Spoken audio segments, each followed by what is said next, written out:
Hi viewers, welcome to Aishwarya Explains channel. இன்னைக்கு history unit 4 short answer 4, 5 and 6 படிக்கலாம். Question number 4, what was Marshall Plan? This is an important question. நம்ம சேனலுக்கு இன்னும் subscribe பண்ணலைன்னா subscribe பண்ணிடுங்க. The US conceived the Marshall Plan to bring the countries in Western Europe under its influence. After Second World War, western யூரோப்ல இருந்த நிறைய countries பொருளாதாரத்துல வீக்கா இருந்தாங்க. நிறைய இண்டஸ்ட்ரீஸ் போர்ல அழிக்கப்பட்டதுனால மக்கள் ஏழ்மையில கஷ்டப்பட்டாங்க. அந்த டைம்ல யுஎஸ்ல செக்ரட்டரியா இருந்தவர் தான் மார்ஷல். அவர் ஒரு ஐடியா பண்ணாரு. அந்த ஐடியா தான் Marshall plan. The plan sought to help the countries of Europe with American dollars to facilitate their early recovery. Conceived-னா ஒரு புது ஐடியா ஆர் பிளான நம்ம மனசுல நம்ம உருவாக்குறது. நம்ம ஏற்கனவே படிச்சிருக்கோம். அமெரிக்கா கம்யூனிசம கடுமையா எதிர்த்தாங்க. கம்யூனிசம் ஸ்ப்ரெட் ஆகிறத தடுக்கிறதுக்காக வெஸ்டர்ன் யூரோப்ல இருக்கிற கண்ட்ரீஸ அமெரிக்காவின் ஆதிக்கத்துல கொண்டு வர்றதுக்கு நினைச்சாங்க.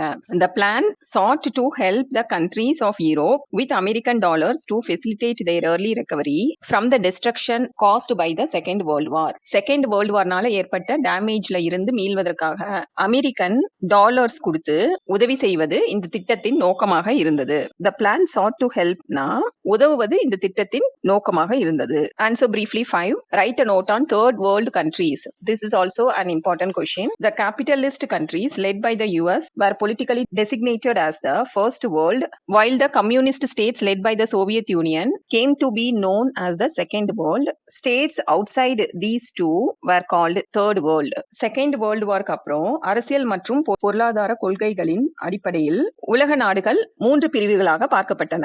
First world, second world, third வேர்ல்டுன்னு. ஃபர்ஸ்ட் வேர்ல்ட்ல கேபிட்டலிஸ்ட் கண்ட்ரீஸ் அப்படின்னா கேபிட்டலிசம் ஃபாலோ பண்ற கண்ட்ரீஸ். கேபிட்டலிசம்னா என்ன?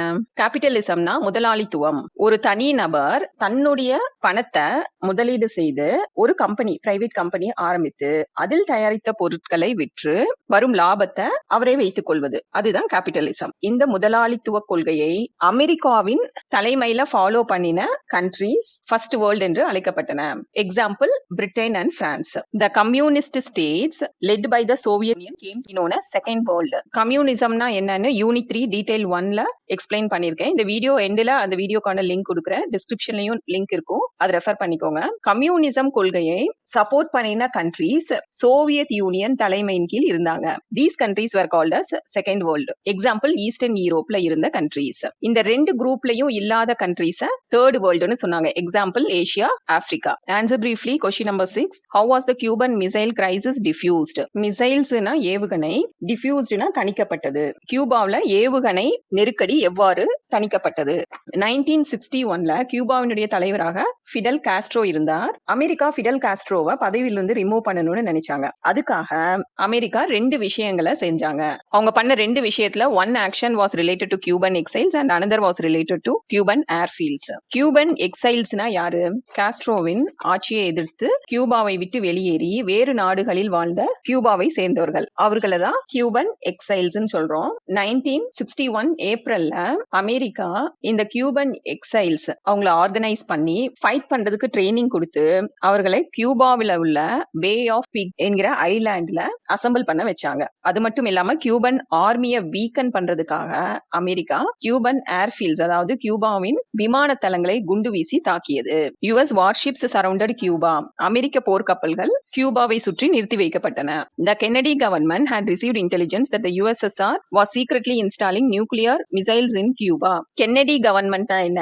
அந்த பீரியட்ல அமெரிக்காவினுடைய பிரசிடென்டா ஜான் கென்னடி இருந்தார். சோ அந்த ஆட்சியை கென்னடி கவர்மெண்ட்னு மென்ஷன் பண்ணிருக்காங்க. அமெரிக்காவுக்கு ஒரு சீக்ரெட் இன்ஃபர்மேஷன் வந்தது. அது என்னன்னா யுஎஸ்எஸ்ஆர் சோவியத் யூனியன் கியூபாவுல ரகசியமா நியூக்ளியர் மிசைல்ஸ், அதாவது அணு ஏவுகணைகளை தாக்குவதற்கு ரெடியா ஒரு இடத்துல செட்டப் பண்ணிட்டு இருக்காங்கன்னு. கியூபா யுஎஸ்க்கு பக்கத்துல ரொம்ப க்ளோஸா இருந்ததுனால இந்த மிசைல்ஸ் தங்களுடைய நாட்டை தாக்கும்னு அமெரிக்கா நினைத்தார்கள். இந்த சிச்சுவேஷன் ஒரு பெரிய பிரச்சனையா இருந்தது. அமெரிக்காவுக்கும் சோவியத் யூனியனுக்கும் நடுவுல மிகவும் பதற்றமான சூழ்நிலை நிலவியது. Finally the Soviet president Khrushchev agreed to withdraw the missiles and thus the missile crisis was diffused. ஃபைனலா சோவியத் பிரசிடென்ட் க்ருஷ்சேவ் கியூபாவுல இருந்து அணு ஏவுகணைகளை திரும்ப பெற ஒப்புக்கொண்டார். ஏவுகணைகளை அங்கிருந்து ரிமூவ் பண்ணதுனால கியூபன் மிசைல் கிரைசிஸினுடைய தீவிரம் குறைந்து முடிவுக்கு வந்தது. That's all. இந்த வீடியோ உங்களுக்கு யூஸ்ஃபுல்லா இருந்தா share it with your friends.